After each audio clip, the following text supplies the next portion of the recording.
Puji nama Tuhan, Salam. Kita kembali di channel YouTube Eko Santoso.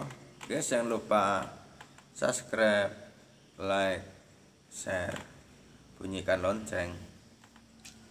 Nah, kita belajar dari Mazmur 1 ayat 1 sampai 6. Ya, jalan orang benar dan jalan orang fasik. Berbahagialah orang yang tidak berjalan menurut nasihat orang fasik, yang tidak berdiri di jalan orang berdosa, dan yang tidak duduk dalam kumpulan pencemooh. Ayat 2-nya, tetapi yang kesukaannya ialah Taurat Tuhan, dan yang merenungkan Taurat itu siang dan malam. Ayat 3-nya, ia seperti pohon yang ditanam di tepi aliran air, yang menghasilkan buahnya pada musimnya, dan yang tidak layu daunnya. Apa saja yang diperbuatnya berhasil. Ayat 4, bukan demikian orang fasik, mereka seperti sekam yang ditiup angin. Ayat 5, sebab itu orang fasik tidak akan tahan dalam penghakiman, begitu pula orang berdosa dalam perkumpulan orang benar. Ayat 6, sebab Tuhan mengenal jalan orang benar, tetapi jalan orang fasik menuju kebinasaan. Ya, di sini perbedaan antara orang fasik dan orang benar. Ya.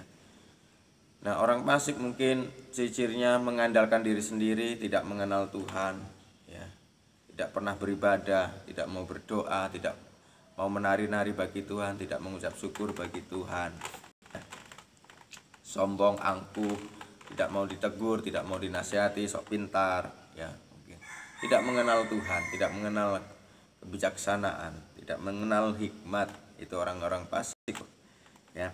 Nah, di sini dikatakan, ya, sebab Tuhan mengenal jalan orang benar, ya, tetapi jalan orang fasik itu menuju kebinasaan, yaitu di ayat 6-nya. Di ayat 5-nya, sebab itu orang fasik tidak akan tahan dalam penghakiman, begitu pula, ya, orang berdosa dalam kumpulan pencemooh, ya, dalam perkumpulan orang benar, ya.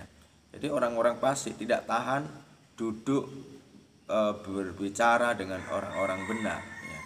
Kenapa tidak tahan? Karena gelap tidak bersatu dengan terang, ya. Dia nggak suka dengan terang, dia suka dengan remang-remang.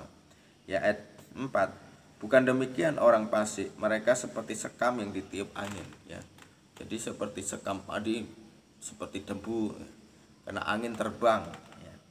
Nah, di ayat 3-nya, orang benar itu dia seperti pohon yang ditanam di tepi aliran air, ya.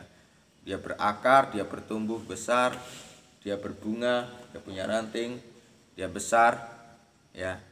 Dia bisa berbunga, berdaun, dan berbuah, ya. Tidak pernah layu. Ya, ini kehebatan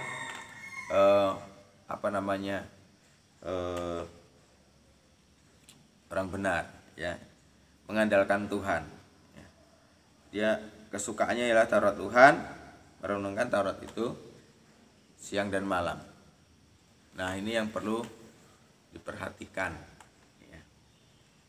Nah, berbahagialah orang yang tidak berjalan menurut orang fasik. Jadi bahagia sekali kamu yang tidak menuruti orang fasik, tetapi menuruti Tuhan, berharap sama Tuhan, dan di situ tetap berdaun, dan engkau ditanam di tepi aliran air. Air itu dari hulu membawa makanan, ya, terus membawa makanan, sehingga tidak pernah layu daunnya.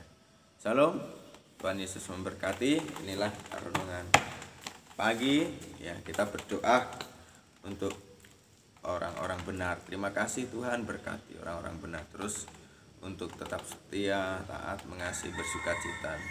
Dan kita berdoa juga untuk orang fasik, biarlah orang fasik bertobat, mengasihi Tuhan, mencari jalan Tuhan, mengandalkan Tuhan, berseru, menangis, berlutut di kakinya Tuhan. Terima kasih Bapa. Kita juga berdoa untuk orang sakit, sembuhkan di dalam nama Yesus Kristus. Yang belum punya jodoh, Kau berkati dapat pasangan hidup, beranak cucu bertambah banyak. Demikian juga Engkau berkati keluarga-keluarga yang lagi mengalami pencobaan. Kau berkati, ya Tuhan. Engkau angkat beban-bebannya. Berkati juga anak-anak sekolah, kuliah, dalam nama keluarga juga urapi Tuhan, suami-suami, istri, urapi Tuhan dengan minyak baru, anggur yang baru, sukacita yang baru, berkat yang baru, hikmat yang baru. Datang Surga datang dalam rumah tangga, dalam hidupmu, dalam hidup kita, di hidup saya. Dalam nama Yesus Kristus. Haleluya. Amin.